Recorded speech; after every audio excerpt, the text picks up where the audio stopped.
एक बार की बात है, गर्मियों की छुट्टियों में हयात अपने दादी के गांव गई थी। दादी का घर, अरे भाई, बिल्कुल फिल्मी।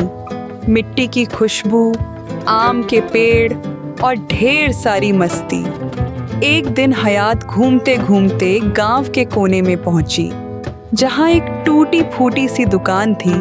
उस पर लिखा था, सिर्फ सच्चे बच्चों के लिए, बोलती हुई आइसक्रीम। हयात हंसी, बोली, ये भी कोई बात हुई?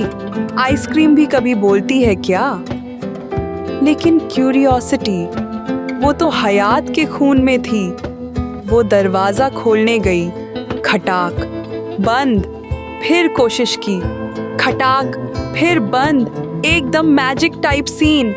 तभी अंदर से आवाज आई, झूठ बोलोगी तो सिर्फ खटाक मिलेगा। हयात डर गई, मगर फिर मुस्कुराई। अगले दिन दादी ने जब पूछा, कुकीज किसने खाई? हयात ने पहले तो झूठ बोलने की सोची, फिर रुकी और धीरे से कहा, मैंने खाई थी दादी, माफ करना। और तभी टन टना टन, वो जादुई आइसक्रीम की दुकान खुद ब खुद खुल गई। अंदर एक चमचमाती आइसक्रीम थी, पिंक, ब्लू, वाइट, और आंखें भी थीं उसकी। आइसक्रीम बोली, सलाम सच्ची बच्ची, अब तू मेरी दोस्त है। हयात हक्की बक्की। फिर क्या, रोज वो सच्चाई बोलती और रोज नई फ्लेवर की आइसक्रीम मिलती बद्दा।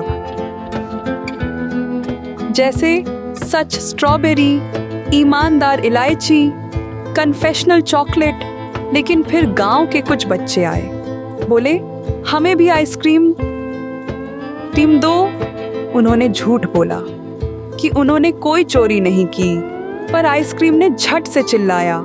झूठ पकड़ा गया और बच्चों की नाकें हो गई लंबी। हाँ, जैसे पिनोकियो।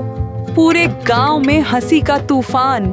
अंत में बच्चों ने माफी मांगी, और जब उन्होंने भी सच्चाई अपनाई तो दुकान ने उन्हें भी गले लगा लिया।